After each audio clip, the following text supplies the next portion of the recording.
Olá, este é o Jornal do Empreendedor, terceira edição. Nos próximos 30 minutos, informação de qualidade para o empreendedor brasileiro. Eu sou a Raíssa Lomonte e você é sempre bem-vindo.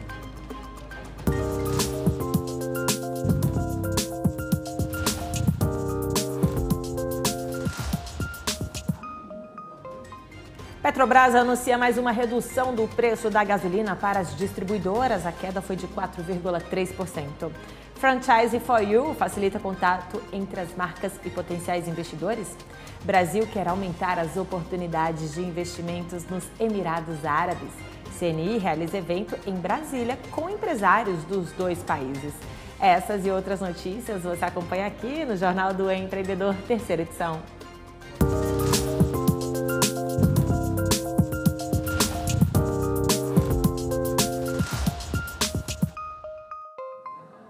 A gente começa o jornal de hoje com a informação de que a Petrobras anunciou mais uma redução no preço da gasolina para as distribuidoras.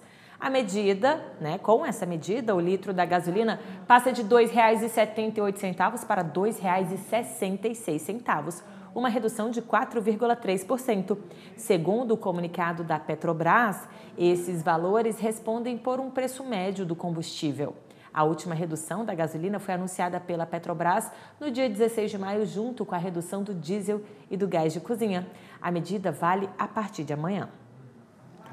Empreender com franquia pode ser uma boa opção para evitar riscos de quem está começando. Essa é a proposta de uma grande feira de franquias que mostra todos os custos ali para quem está interessado em ingressar nesse segmento. O evento facilita o contato entre as marcas e potenciais investidores.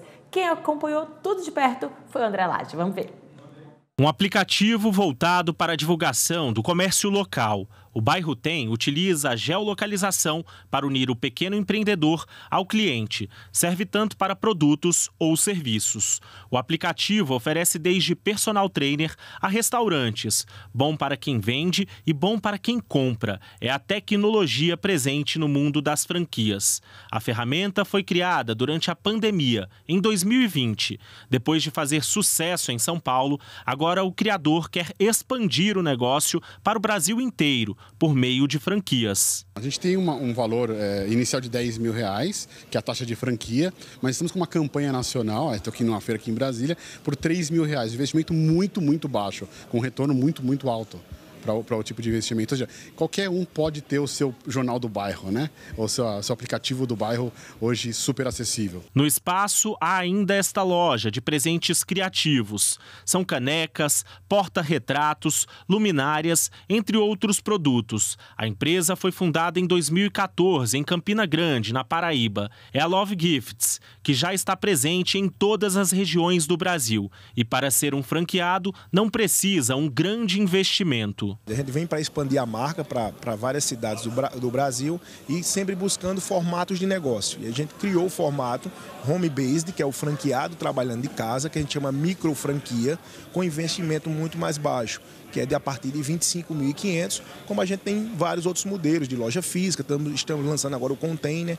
Então a gente tenta fazer um hub de negócio, de possibilidades para os empreendedores que querem iniciar sua carreira no empreendedorismo. Essas e outras marcas estiveram presentes na Franchise for You, que aconteceu pela 4ª vez em Brasília, na 60ª edição. E o mundo das franquias está em alta. No último trimestre de 2022, o setor teve um faturamento de mais de 60 bilhões de reais, um aumento de 12% em relação ao mesmo período de 2021. Os dados são da Associação Brasileira de Franchising. E para quem pode investir valores mais altos, a feira apresentou marcas consolidadas, como, por exemplo, a Brasil Cacau, a Copenhagen, a Havana, entre outras. Investimentos que podem chegar a quase R$600 mil.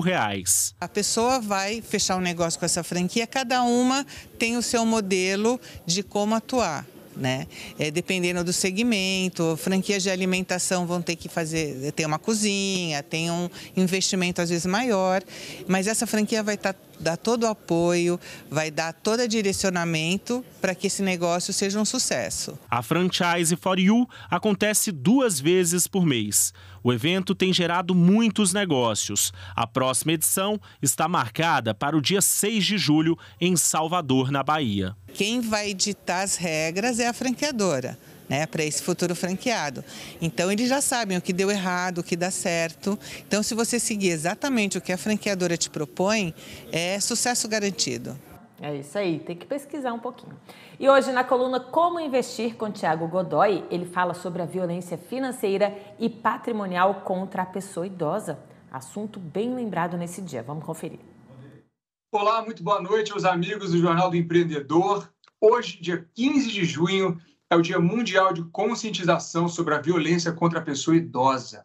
Essa data foi instituída pela Organização das Nações Unidas em 2011, com o objetivo de chamar atenção para a existência de violações dos direitos dos idosos e divulgar formas de denunciá-las e combatê-las. Então, hoje eu vou falar sobre um assunto muito importante, que é a violência financeira e patrimonial contra a pessoa idosa. Esse é um crime que precisa ser combatido. Aqui no Brasil, a violência financeira contra idosos é uma realidade preocupante que merece a nossa atenção e a nossa ação.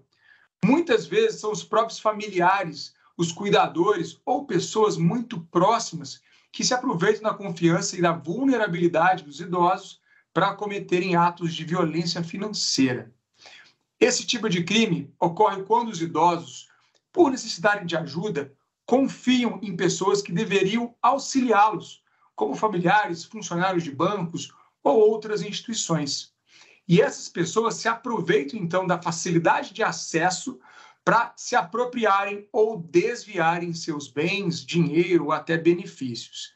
É importante ressaltar que a violência financeira contra idosos é considerada crime, segundo o Estatuto do Idoso, que é a Lei 10.741 de 2003, e o artigo 102 desse estatuto, ele define que a apropriação indevida ou desvio de bens, proventos, pensão ou qualquer outro rendimento do idoso com finalidade diversa da sua é, sim, passível de punição.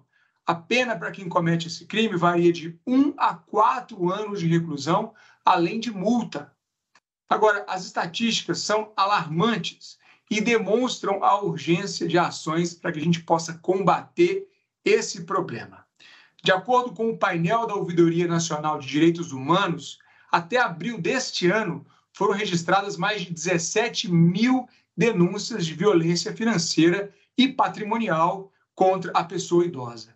Esse número representa uma parcela muito grande dos casos de violência relatados e revela a magnitude do problema na nossa sociedade.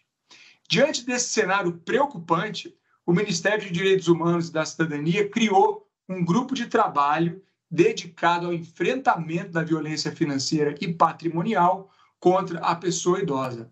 Essa iniciativa ela faz parte das ações desenvolvidas no âmbito da campanha Junho Violeta, que busca conscientizar a sociedade sobre a violência contra idosos, e ela foi criada em alusão ao Dia Mundial de Conscientização da Violência contra a Pessoa Idosa, celebrado hoje, dia 15 de junho. Agora, esse grupo de trabalho ele vai ser coordenado pela Secretaria Nacional dos Direitos da Pessoa Idosa e terá um prazo de 60 dias para apresentar estratégias efetivas de combate à violência financeira. Entre as propostas de políticas públicas estão a criação de campanhas de conscientização, o desenvolvimento de mecanismos de prevenção e o aprimoramento dos canais de denúncia contra esse tipo de crime.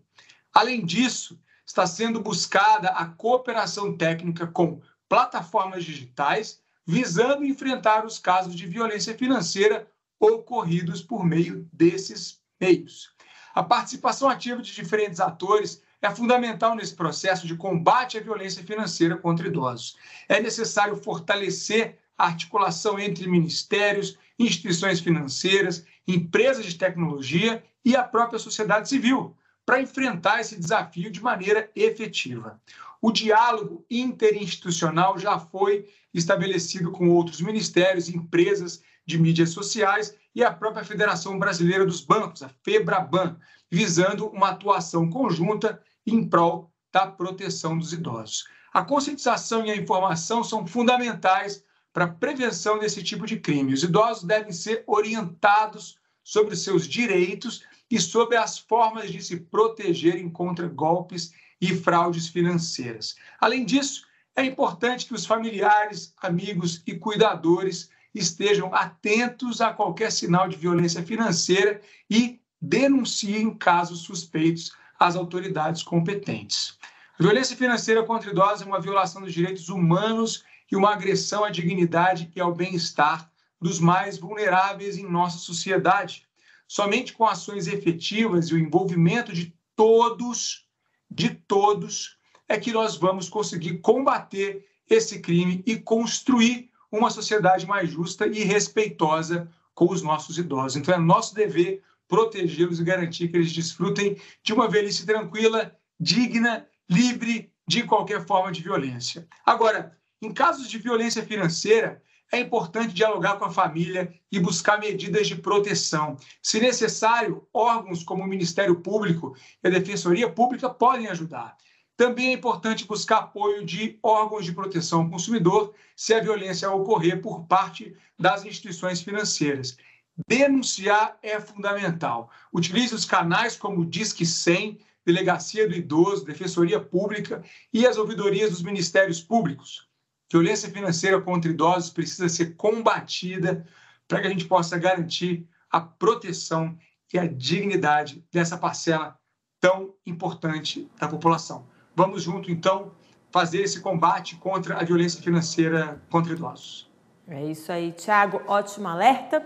Agora a gente sai dessa esfera dos idosos e vamos para a criação dos filhos, que pode ser ainda melhor se os pais tiverem uma ajudinha.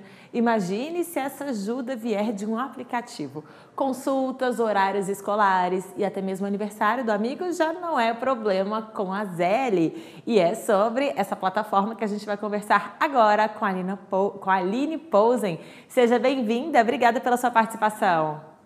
Obrigada, Raíssa. Obrigada pela oportunidade de estar contando um pouquinho aqui da Zelle. Eu que agradeço. Então, conta pra gente o que é a Zelle, de onde veio essa ideia, né, de ajudar os pais com esse aplicativo. Então, a Zelle é um aplicativo que faz a comunicação e troca de informações sobre a rotina de cuidado dos filhos. Ali no aplicativo pode cadastrar as crianças, pode cadastrar até 6 crianças, conectar até 10 familiares de forma totalmente independente, de acordo com cada criança. E tu tem um conjunto de funcionalidades que é bem pro dia a dia ali da rotina, com a agenda dos compromissos, pode trocar mensagens, montar tópicos de assuntos nas mensagens, tem informações de saúde. Hoje em dia, a caderneta de saúde da criança é uma caderneta física, então a gente tem essa informação dentro do aplicativo, com tabela de crescimento, medicamentos, todas as informações necessárias mesmo do dia a dia mesmo da criança ali e conectando sempre os familiares. E a ideia da Zelle, na verdade, surgiu de um momento que eu vivi, né, da minha vida, de divórcio e guarda compartilhada. E quando eu me separei do meu ex-marido, eu tenho 2 filhos, e eu senti a necessidade de que tivesse uma ferramenta que eu pudesse colocar as informações. A gente tem uma guarda compartilhada muito equilibrada, eu colocasse essas informações no aplicativo e ele ia saber, não ia precisar ficar mandando mensagem, porque normalmente essas informações são da mãe, né? A mãe que acaba tendo sempre esse compromisso de organizar a vida da criança, de falar o que tem que fazer.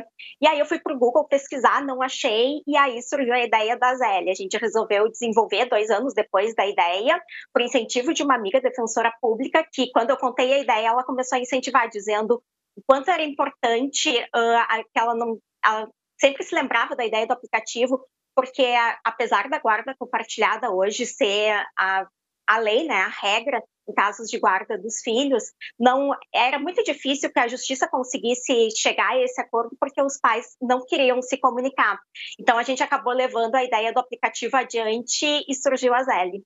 Caramba, que interessante. E assim, tem uma vantagem que no WhatsApp, por exemplo, às vezes se perde. A criança tem uma viagem, um aniversário, mas aí as mensagens vão rolando, o tempo passa, não tem um calendário assim nítido, né? Então, realmente, eu acho que isso facilita bastante. E aí, como é que é? Por assinatura mensal?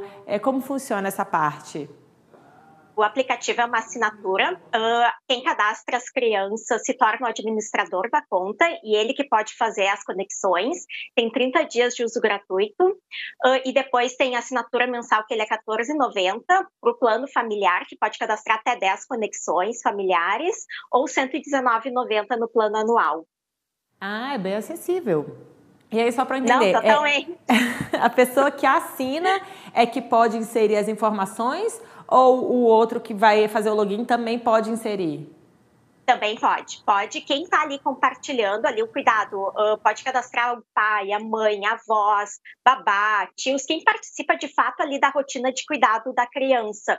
E a gente acabou até nessa trajetória da Zelle, quando a gente começou, por mais que tenha surgido ali para ajudar nas questões de guarda, a gente viu quanto a Zelle poderia impactar qualquer família com filhos menores de idade e tirar, inclusive, essa demanda da mãe, né, a sobrecarga materna. A gente tem números aí bem impactantes de que quase metade das mães saem do mercado de trabalho dos primeiros 2 anos de nascimento da criança, e esse é um dos projetos que a gente quer muito alcançar, que saia essa questão cultural, né? A gente vê aí os pais serem mais participativos, mas ainda não tem aquela proatividade dele ir atrás para marcar uma consulta ou tem que dar uma vacina, ainda fica esperando que a mãe faça essa indicação.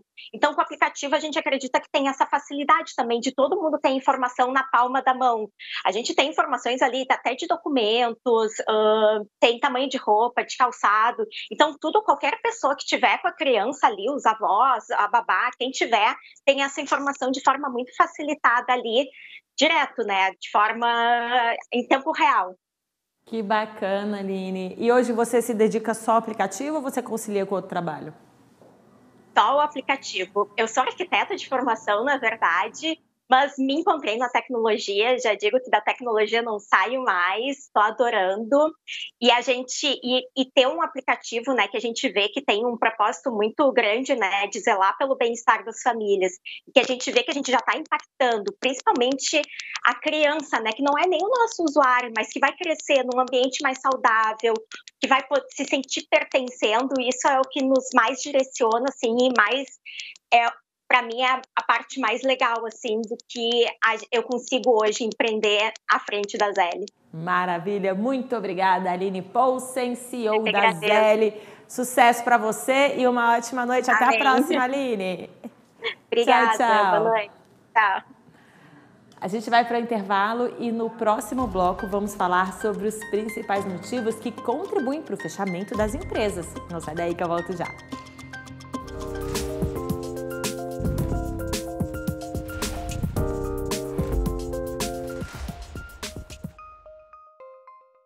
Já estamos de volta com o Jornal do Empreendedor ao vivo para todo o país. E o número de empresas que fecharam as portas em 2022 aumentou 10% em relação a 2021. E a maioria das empresas no Brasil fecham as portas em menos de 3 anos. Infelizmente, uma realidade preocupante e desafiadora para quem quer sobreviver nesse cenário que está cada vez mais competitivo. Mas como, então, evitar o fechamento prematuro do empreendimento, muitas vezes sonhado e planejado por anos? É o tema para a nossa entrevista de agora com a Bruna Zanini, que é advogada empresarial. Seja bem-vinda. Obrigada pela sua participação, Bruna. Obrigada. Bom, eu sei que você tem uma experiência muito grande com as empresas, você presta essa consultoria. Conta pra gente, assim, quais são os principais erros que levam, então, ao fechamento das empresas em um curto período de tempo desde o seu lançamento? Certo. Então, Raquel, basicamente a gente acompanha empresas há 7 anos, assim, diariamente, né, dentro das empresas, desde empresas de pequeno porte, empresas embrionárias, até empresas maiores, né? E o que a gente observa é que os empreendedores, de modo geral, eles iniciam com bastante paixão pelo negócio, né? É comum você perceber que os empreendedores, em geral, eles estão muito apaixonados, mas em muitos casos eles se esquecem do básico.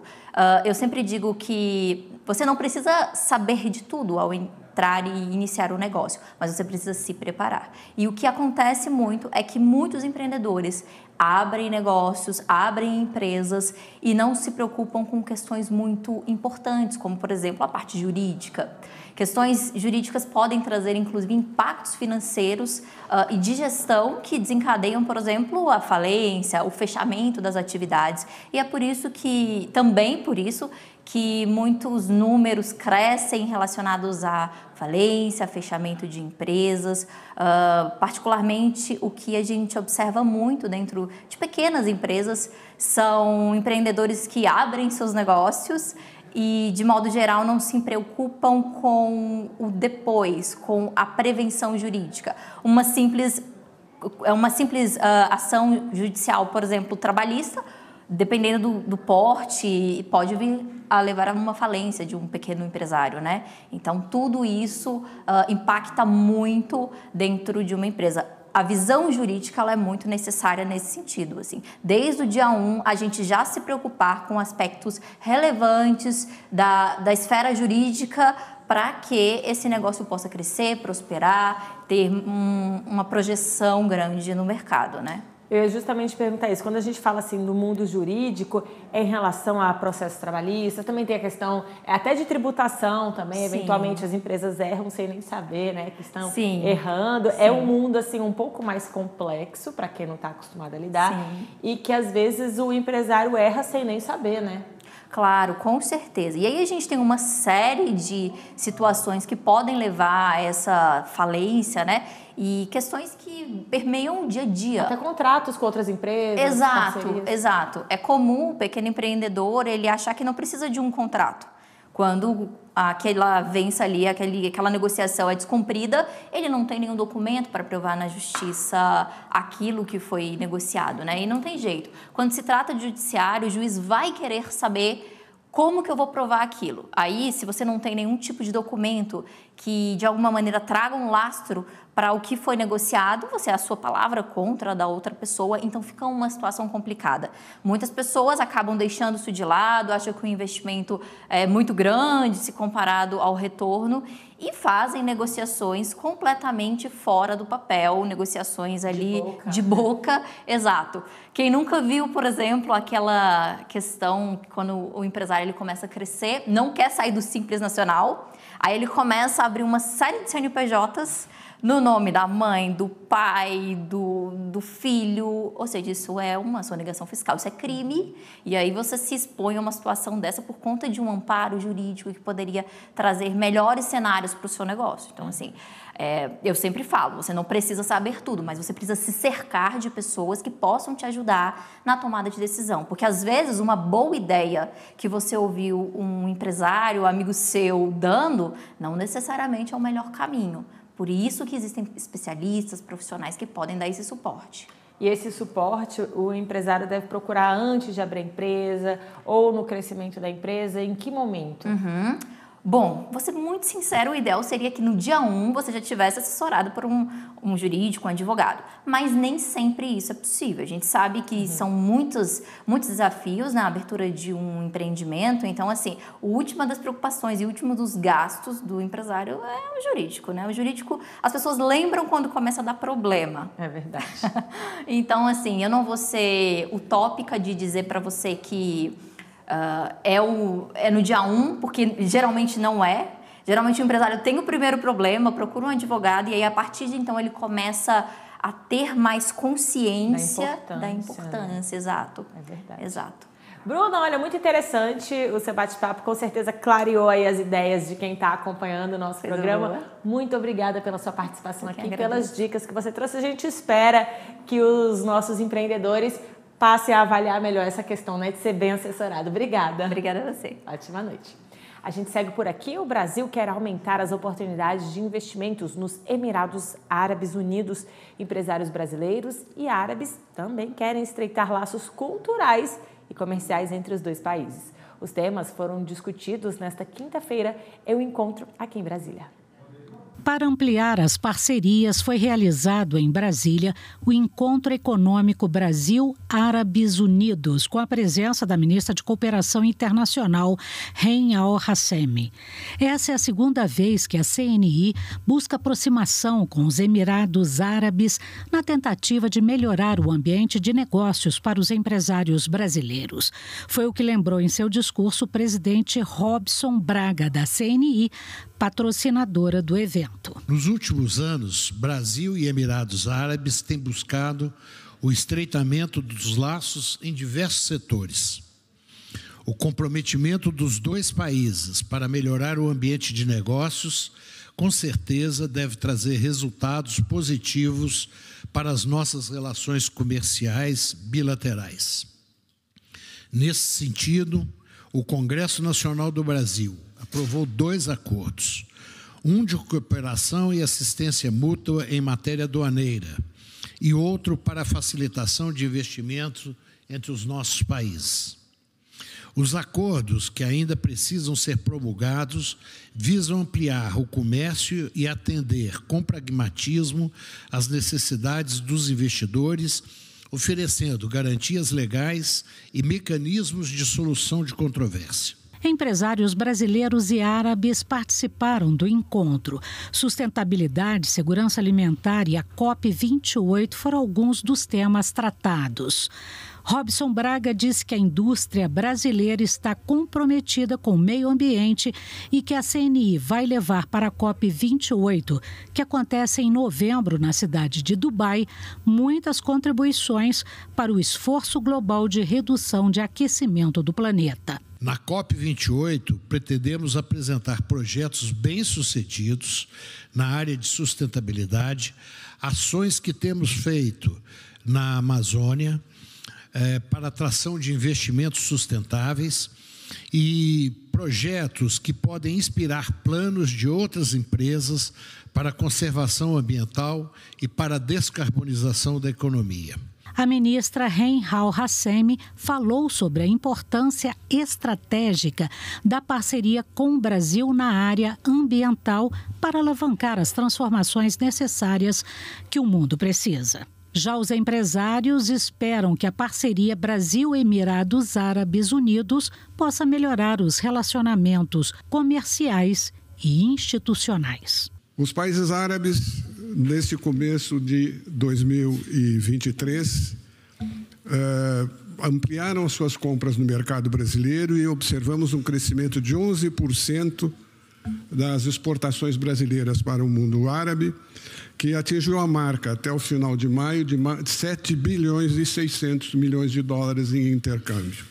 E desse total, os Emirados Árabes Unidos foram responsáveis por 1 bilhão e 200 milhões de dólares em um comércio que inclui uma ampla variedade de produtos, alimentos e bebidas, autopeças, artefatos da indústria de transformação, entre outros itens, que levaram os Emirados a uma posição de segundo maior comprador do Brasil dentre os países árabes. Parceria importante. E essa edição do Jornal do Empreendedor fica por aqui. Obrigada pela companhia. Até amanhã. Boa noite. Tchau.